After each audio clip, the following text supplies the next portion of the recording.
Good morning बच्चों। कक्षा 12 की हिंदी क्लास में आपका स्वागत है। बच्चों, हम जनसंचार पढ़ रहे थे और जनसंचार में हम कहाँ पहुँच गए थे? जनसंचार के इलेक्ट्रॉनिक माध्यम से, जिसमें मैंने आपको बताया था इलेक्ट्रॉनिक माध्यम 3 टाइप्स के होते हैं। पहला श्रव्य माध्यम, दूसरा दृश्य माध्यम और तीसरा दृश्य श्रव्य माध्यम। तो हम श्रव्य माध्यम पर थे और श्रव्य माध्यम के अंतर्गत जो पहला टॉपिक है हमारा वो क्या है? रेडियो। बच्चों, मैंने आपके लिए ये रेडियो का पिक्चर मैंने ढूंढा, क्योंकि आपने हमसे कहा था कि आपने रेडियो नहीं देखा है। तो ये रेडियो की मैंने पिक्चर, जो हमारे घर में पुराना रेडियो पड़ा था, मैंने उसको ढूंढा विशेषकर आपके लिए। आप इसको देख लीजिए, रेडियो कैसा होता है। ऐसा होता है, वास्तव में ये रेडियो नहीं है, इससे ये 2 in 1 है। वास्तव में ये टेप रिकॉर्डर है, लेकिन इससे रेडियो का भी काम कर सकते हैं, करते थे हम लोग। इससे रेडियो भी चलता है और ऐसा ही मिलता जुलता रेडियो भी होता है। कई मॉडल आते हैं रेडियो टेप रिकॉर्डर के, ज़रूरी नहीं है कि यही एक मॉडल हो। तो आप देख लीजिए रेडियो को, ठीक है। अब इसके बाद हम बात करते हैं ये हमारे लिए कितना उपयोगी है और कैसे उपयोगी है। तो चलिए बच्चों, आगे बढ़ते हैं हम। पहले आप मॉडल देख लीजिएगा ध्यान से, बाद में भी देख लीजिएगा। आप अपने घर में भी ढूंढने का प्रयास करिएगा, हो सकता है यह माध्यम आपको अपने घर में भी मिल जाए। रेडियो, कोई पुराना रेडियो आपके घर में भी मिल जाए, ठीक है। मैं भी प्रयास करूँगी कि आपको रेडियो दिखा दूँ, रेडियो का जो मूल चित्र है मैं आपको दिखा दूँ। मेरे पास चित्र उपलब्ध नहीं हो पाया, लेकिन मैं आपको 1-2 दिन में रेडियो का जो मूल चित्र है वो उपलब्ध करा दूँगी। तो बच्चों, जो रेडियो है ये जनसंचार माध्यमों में जो रेडियो है सबसे पुराना माध्यम है और ये श्रव्य माध्यम है। तो भारत में जो पहला रेडियो है वो कब प्रसारण हुआ इसका?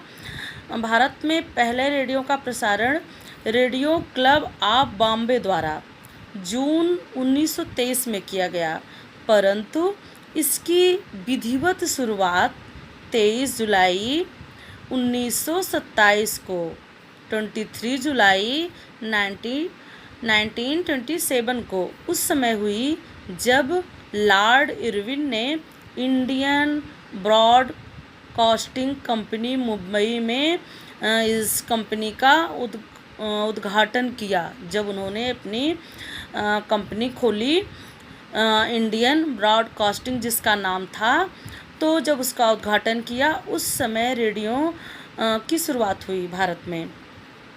और फिर मार्च 1930 में इंडियन ब्रॉडकास्टिंग कंपनी दिवालिया हो गई। फिर क्या हुआ? अप्रैल 1930 में सरकार ने इस कंपनी को अपने अधीन कर इसका नया नाम रखा। क्या नाम रखा? India state broadcasting service. इसका नाम क्या था? नाम बदलकर उन्होंने क्या रखा? पहले कौन सा नाम था? Indian broadcasting company. फिर उसके बाद उसका क्या नाम रखा गया? India state broadcasting service. और वर्ष 1936 में, मतलब 1936 में इसका नाम बदलकर ऑल इंडिया रेडियो रख दिया गया और आज़ादी के बाद इसका नाम आकाशवाणी कर दिया गया। बच्चों, 1939 में जब विश्व युद्ध हुआ, द्वितीय विश्व युद्ध, उस समय भारत में भी रेडियो के सारे लाइसेंस रद्द कर दिए गए, जैसे कि सभी देशों में रेडियो के लाइसेंस रद्द कर दिए गए थे और ट्रांसमीटरों को सरकार के पास जमा करने का आदेश पारित हुआ। उन दिनों रेडियो के एक इंजीनियर हुआ करते थे जिनका नाम था नरीमन प्रिंटर, जो बॉम्बे टेक्निकल इंस्टीट्यूट बायकुला के प्रिंसिपल थे और उन्होंने रेडियो में इंजीनियरिंग की शिक्षा पाई थी। जब ये लाइसेंस रद्द होने की खबर उन तक पहुंची तो उन्होंने अपने रेडियो के ट्रांसमीटर को खोल दिया और उसके सभी पुर्जों को अलग अलग जगह पर छुपा दिया। मतलब उसको फेंका नहीं, उसको अलग अलग जगह उन्होंने छिपा दिया। इसी बीच गांधी जी ने भारत छोड़ो का आंदोलन दिया। भारत छोड़ो आंदोलन कब हुआ था? किसी को पता है? नहीं पता ना? 1942 तो 9 अगस्त 1942 को गांधी जी को गिरफ्तार कर लिया गया, उनको और उनके साथ उनके सहयोगियों को। फिर प्रेस पर भी पाबंदी लगा दी गई। प्रेस तब जैसे समाचार पत्र छपते थे, जैसे सारे समाचार जनता तक पहुंचते थे, प्रेस पर भी सरकार ने पाबंदी लगा दी, क्योंकि सरकार तो अंग्रेज़ सरकार ही थी। तो उस समय कुछ देशभक्त नेता जो कांग्रेस के मुख्य नेता थे, गांधी जी जब जेल में थे, तो उन लोगों ने आग्रह किया किससे, नरीमन प्रिंटर से उन्होंने आग्रह किया कि मदद करें, मतलब अपनी खबर जनता तक पहुंचाने के लिए कुछ करें, रेडियो के लिए कुछ करें।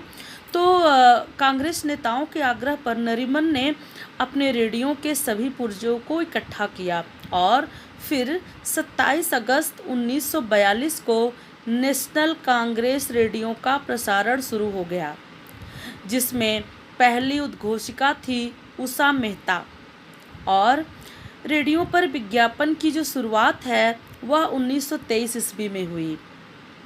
जब नरीमन ने पहला रेडियो बनाया था, तो जब वो रेडियो चल रहा था तो उसका जो वज़न था कितना था, 10 किलोवाट का था, जिसे नरीमन प्रिंटर ने और सामान जोड़कर 100 किलो कर दिया। और फिर 12 नवंबर 1942 को उषा मेहता और नरीमन प्रिंटर को गिरफ्तार कर लिया गया। इस तरह नेशनल कांग्रेस रेडियो की कहानी यहीं पर ख़त्म हो गई, लेकिन रेडियो अभी चल रहा है।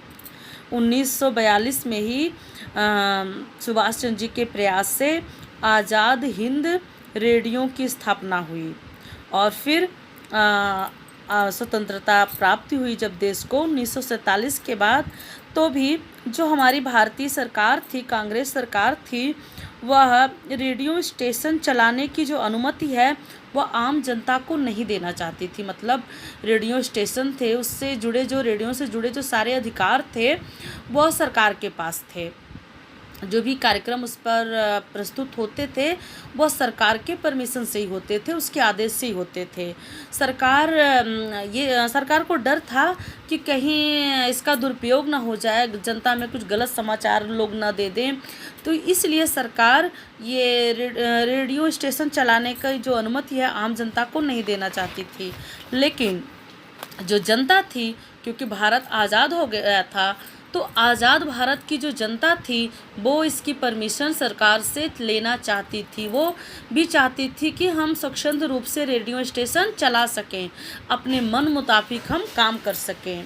पर इसी तरह से सरकार और जनता के बीच एक शीत युद्ध चलता रहा और 1995 ईस्वी में, मतलब 1995 में भारतीय सर्वोच्च न्यायालय ने कहा कि रेडियो तरंगों पर सरकार का एकाधिकार नहीं है, सिर्फ ये सरकार की प्रॉपर्टी नहीं है। एनडीए सरकार ने शिक्षण संस्थाओं को दूसरे उनके कैंपस में रेडियो स्टेशन खोलने की अनुमति दे दी और फिर कालांतर में 2006 में यूपीए सरकार ने स्वयंसेवी संस्थाओं को रेडियो स्टेशन खोलने की आज़ादी दे दी। इस तरह से रेडियो पर सबका अधिकार, मतलब आम जनता का भी अधिकार हो गया।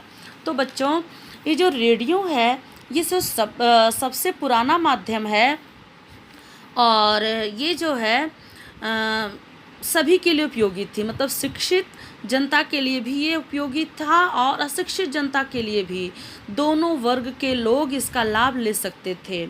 रेडियो पर जो सूचनाएं दी जा रही थी, जो जानकारियां मिल रही थी, उसको कहीं भी सुना जा सकता था, कहीं भी बैठकर, मतलब रेडियो को कहीं भी रखा जा सकता था। इसमें बिजली की आवश्यकता नहीं थी कि ये लाइट चली जाएगी तो हम अपने प्रोग्राम नहीं सुन सकते, या लाइट आने पर ही चला सकते हैं, या जहाँ तक कनेक्शन है बिजली का वहाँ तक ले जा सकते हैं।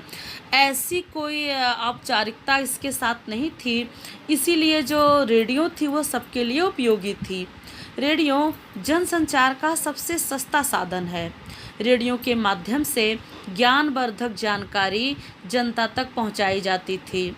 व्यक्ति अपनी समस्याओं को रेडियो तक भेजता तो उस समस्याओं का समाधान भी रेडियो के माध्यम से उन लोगों तक पहुंचाया जाता था। इस तरह से आम जनता अपनी समस्याओं को लेकर विभिन्न विचारकों के मत सुन सकते थे। अच्छा, यहाँ पर एक बात और है, ये जो रेडियो है, चूँकि इसमें बिजली जाने आने का कोई डर नहीं होता था, उससे ये जुड़ा नहीं था, सो ये ग्रामीण क्षेत्रों के लिए विशेष रूप से लाभकारी रहा, क्योंकि ग्रामीण क्षेत्रों में जहाँ बिजली की सुविधा उपलब्ध नहीं है, वहाँ लोग रेडियो के माध्यम से अतिशीघ्र सूचनाओं एवं जानकारियों को प्राप्त कर लेते थे। तो रेडियो के माध्यम से व्यक्ति जहाँ पर बिजली की सुविधा भी नहीं थी, जिन गांव में बिजली नहीं पहुंची थी, उन गांव में भी लोग मुख्य समाचारों को रेडियो के माध्यम से सुन लेते थे। तो बच्चों, इस तरह से रेडियो के बारे में मोटी बातें हमने आपको बता दी। अब आप 11th क्लास में पहुंच गए हो और ये इलेक्ट्रॉनिक माध्यम है। मैं ये चाहती हूँ कि आप इसके बारे में अपने से जानकारी जुटाइए। और मैं जो दूसरा माध्यम बताऊंगी वो क्या है आपका, जो दूसरे माध्यम के बारे में बात करूंगी, टेलीफोन, जो श्रव्य माध्यम है टेलीफोन। तो टेलीफोन के बारे में आप सभी जानते होंगे, तो मैं चाहूँगी कि आप इसके बारे में पहले से ही थोड़ा सा जानकारी रख लें, एक लेख लिख कर रख लें टेलीफोन के बारे में। और रेडियो के बारे में जो मैंने आपको बताया उसको आप नोट कर लीजिएगा, उन जानकारियों को। और इसके जितने भी माध्यम है, जैसे टेलीविज़न है, टेलीविज़न तो सभी बच्चों के घर में, सभी बच्चों के घरों में टीवी होगा। तो मेरे ख्याल से उसके बारे में सिर्फ टीवी का जो पिक्चर है, उस पर पिक्चर ही मत देखिए, उसके बारे में आप जानिए कि टेलीविज़न इसका आविष्कार कैसे हुआ, किसने इसका आविष्कार किया, और सबसे पहले टेलीविज़न कहाँ चलाया गया, कैसे, आदि चीज़ें आज जानकारियाँ आप लीजिए। धन्यवाद बच्चों।